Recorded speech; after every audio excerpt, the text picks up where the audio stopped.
Saya yakin dan percaya sampai ini anggaran turun. Karena Tuhan itu lihat air mata orang miskin. Baik, terima kasih pimpinan dan Pak Menteri dan jajaran yang saya hormati. Pertama-tama kita semua mengetahui bahwa ada kekurangan anggaran ya 15 triliun. Tetapi kalau menurut saya mari kita koreksi diri. Kenapa ini terjadi? Jujur sama diri kita sendiri. Anggaran yang sudah diberikan begitu banyak tahun 2024 apakah sudah digunakan dengan baik atau tidak? Jangan kalau dikurangin kita sedih, tapi waktu dikasih banyak kita tidak menggunakannya dengan baik. Kenapa saya mengatakan tidak melakukannya dengan baik? Karena sampai hari ini Pak Menteri berulang kali saya katakan bahwa masih banyak persoalan terhadap realisasi anggaran dan penyerapan anggaran APBN itu ke daerah, baik transfer daerah, itu banyak persoalan. Mau masalah guru, sampai sekarang guru P3K yang sudah lolos P3K sampai sekarang belum dikasih SK. Provinsi NTT belum, mereka belum terima SK. Kedua, guru-guru daerah terpencil masih banyak yang belum terima juga tunjangannya. Ketiga, banyak bangunan-bangunan sekolah yang masih terbengkalai padahal dari 2021 anggarannya. Saya sangat kasih contoh di Kabupaten Kupang ada 17 sekolah bangunan yang dari 2001 sampai sekarang tidak terselesaikan. Mau lagi, kita lihat lagi dana-dana PIP. Nah, makanya kemarin saya mengatakan bahwa kalau KPK memberikan rekomendasi kepada Kemendikbud, harusnya Kemendikbud sadar. Karena apa, kami ini Dewan kami sudah bilang setiap rapat, banyak persoalan, lakukan pengawasan, laporkan kepada kami. Tapi kami tidak pernah didengar. Ya kan? Akhirnya sekarang KPK memberikan rekomendasi, baru seakan-akan Kemendikbud kayak kebakaran jenggot. Bahkan kami anggota pemangku kepentingan mau diatur sama Kemendikbud untuk melakukan verifikasi oleh dinas. Loh, Anda sebagai kementerian mau nggak dilakukan verifikasi sama dinas? Jangan suruh dinas, jangan suruh apa yang kita usulkan harus dilakukan verifikasi oleh dinas. Kita ini lembaga tinggi negara, wakil rakyat. Kita yang menentukan anggaran di Indonesia ini. Bagaimana kepala dinas bisa memverifikasi data yang kita berikan? Anda sebagai kepala kementerian mau nggak diverifikasi sama dinas? Bapak Ibu ini kan orang-orang pintar setahunya saya di Kemendikbud, orang-orang berpendidikan. Kok bisa salah mengambil kebijakan? Anda mengeluarkan Perseksjen yang dimana poin nomor 3 dikatakan bahwa data yang direkomendasikan sebagaimana dimaksud pada huruf B diverifikasi oleh dinas pendidikan. Loh, kita ini pemangku kepentingan usulkan itu dari Dapodik sekolah.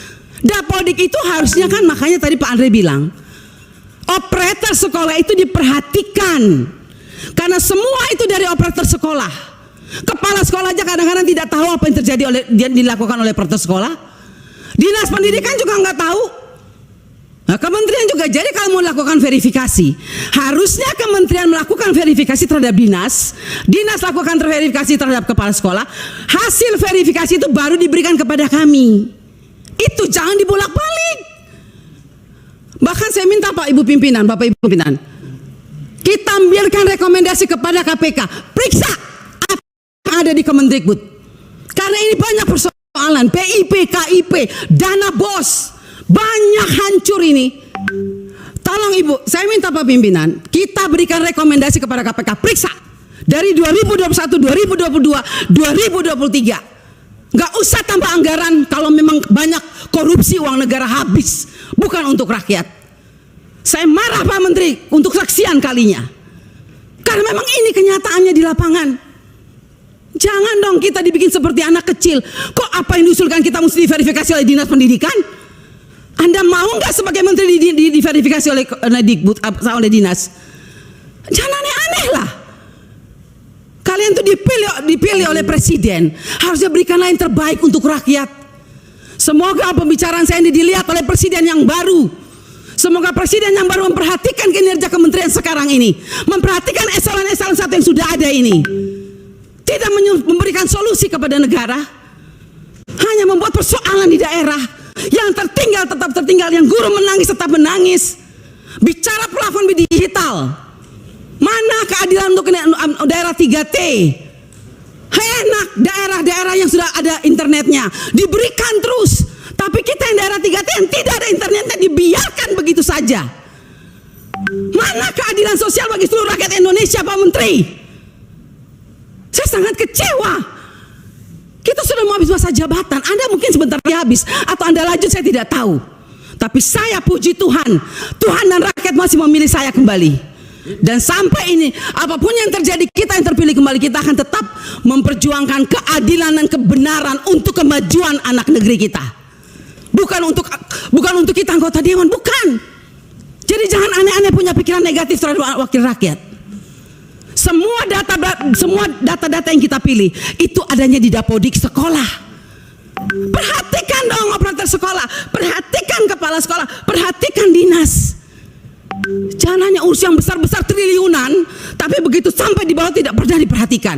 Omong kosong semua ini. Saya setuju KPK memberikan rekomendasi. Bila perlu kita berikan rekomendasi kepada KPK, periksa Kemendikbud. Biar kita lihat siapa yang bobrok, siapa yang mencintai negeri ini sebetulnya. Wakil rakyatkah atau mereka? Jangan begitu dong. Bikin Persekjen memalukan, Bu Sekjen. Ya iyalah, Anda jangan senyum. Anda membuat Persekjen, tidak pikir masa kita diverifikasi oleh dinas? Mending kalau kepala dinasnya bersih. Kalau kepala dinasnya justru yang mencuri uang PIP, bagaimana Ibu? Saya mau tanya sekarang, jawab. Apa Anda pikir semua kepala dinas bersih? Oh tidak. Mari kita buktikan. Mau kita turun, kita buktikan, kita tanya, jangan sama kepala dinas, tanya sama penerima PIP. Itu baru bisa jawab jawabannya. Kalau Anda hanya turun hanya di dinas, semua jawabannya bagus. Tapi coba turun ke rakyat, turun ke penerima orang tua. Kalau nggak lihat itu orang tua punya air mata. Omong kosong, nama ada, SK ada, uang nol sampai hari ini. Baik. Jadi kalau kita mau bicara soal anggaran, Pak, jangan ditambah. Tuhan juga tidak ingin semua uang negara ini hilang. Saya yakin dan percaya sampai ini anggaran turun, karena Tuhan itu lihat air mata orang miskin. Jadi kalau anggaran turun jangan marah. Mungkin inilah kehendak Tuhan supaya kita koreksi diri, stop dan bertobat. Kalau mau lihat bangsa ini baik dan lebih maju. Terima kasih pimpinan. Baik, terima kasih.